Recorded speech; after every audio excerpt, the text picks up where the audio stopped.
Well, DW, we're on the West Coast. It's Oscar night. It's almost prime time on the East Coast. Let's get this West Coast party started. Reach up there and pull those belts tight one more time. And the green flag's out. Boogity, boogity, boogity. Let's go racing, boys.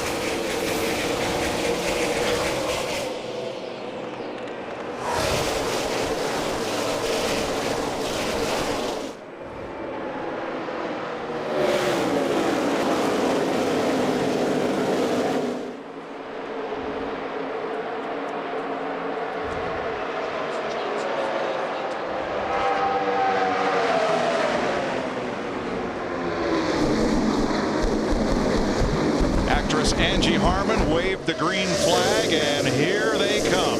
Jimmy Johnson won both practice sessions. He wasted no time in gaining command of this race. Boy, Angie Harmon, she is excited. I know how she feels. Those cars going under you that first time by, it is exhilarating. But Mike, Jimmy Johnson in the 48 team, not a great speed weeks, finished 31st, never led a lap. Now they have 5 bonus points for leading that lap. Look at them right here, 3 wide. Everybody wants a piece of real estate and wants to move up early. Well, now is when your car is going to handle its very, very best. Got good tires, track's got a lot of grip, pass them while you can. But look at that right there, 3 and 4 wide. There's only 14 degrees of banking. That's the great thing about this 2-mile racetrack. And look at her, she's still pumped up. Yeah, and it's 75 feet wide, Larry, and they're going to want to move that wall out another 10 feet if they can. Threatening skies, an LA haze held up by the mountains off to our north, and a low ceiling, heavy clouds, and a drop or two of sprinkles on the property. It's really just right. It's a perfect forecast. I like it that way. Yeah, so much for sunny Southern California. Oh, yeah. No, this is great racing weather right here. Look at that, 4 abreast, plenty of room. Oh, but the coming together off the turns, that's where it gets tricky. Yeah, 3 and 4 wide will work in the corner. It's like running into a funnel on the exit of the corner. I'll tell you what, that 18 car, he is picking them up and laying them down. Started back in the 10th position. He's halfway to the front, already cracked the top 5. Well, he's got a heck of advantage on these guys. He's already run like 400 miles. Jimmy Johnson out to a 1-second lead on Jamie McMurray, Jeff Gordon, Kurt and Kyle Busch, and Greg Biffle. And by the way, this is the furthest behind he's been in 2 days. Right.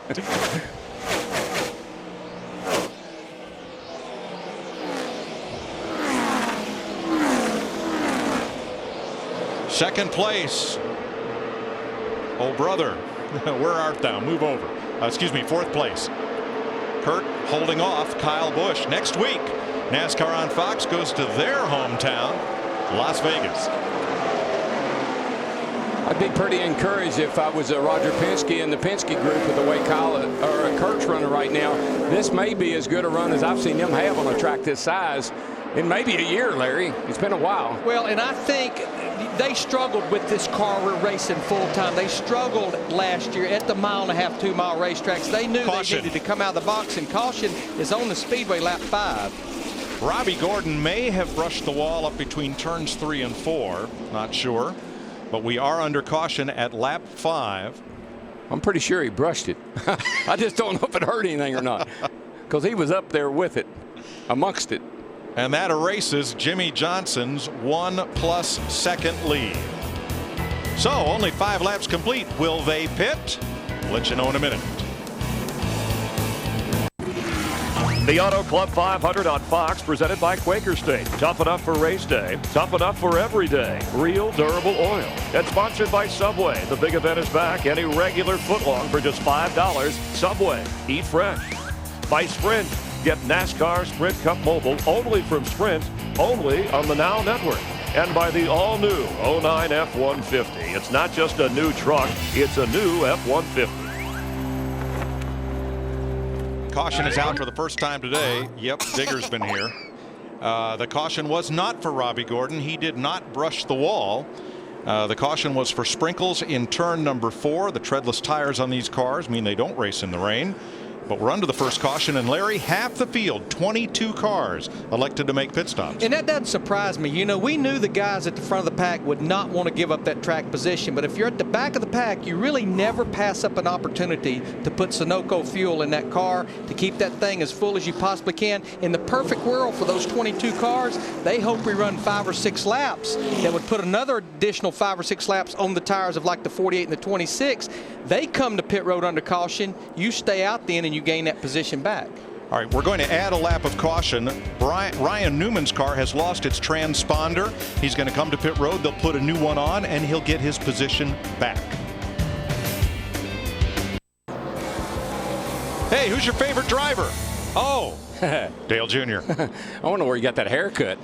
All right, Ryan Newman replaced the transponder, but he has another problem. Look at the driver's side of the car and look at the rear wing. The end plate was askew when he came to pit road, and when he re-entered the racetrack, it came off. And that end plate is part of the aerodynamic package that helps the rear downforce and the side force of that race car. And it's something that he will not be able to drive that car without. They will have to come to pit road and replace that end plate.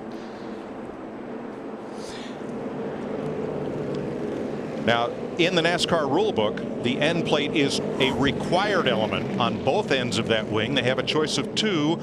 One is straight ahead flat. The other has a curve in it for different choice of aerodynamic balance. But you cannot be on the racetrack without both end plates. I had a fan ask me about how come you don't race in the rain? Other sports play in the rain. How come you guys can't do that? I said, let me tell you something. Take a football player. Take the cleats off his shoes, just put him on a pair of slick shoes and wet the football field down and see where he goes. That's kind of what it would be like driving a race car in the rain. You would slide right through the end zone. Or just show them a replay of the first part of last year's race where we didn't have a wet racetrack. We just had some wet spots, and we wrecked 2 or 3 race cars so they finally realized what was going on. Under caution for a rain sprinkle. How about a little Aflac trivia? Who was the first California native driver to win a race in what's now the Sprint Cup Series? It's a long time ago. It wasn't that long ago. I was a fan of his when it happened. I was a big fan. Angie Harmon, Jason Sehorn still on the flag stand. They're having a big time. I'll tell you what, our flagman buddy is going to he's got him a new sidekick. It's so much fun being up there. It is incredible when those cars go under the flag stand, what it feels like. It's like a big old vacuum cleaner. We'll let you ponder our Aflac trivia question for a minute or two. We'll be right back. We're under caution. This is NASCAR on Fox.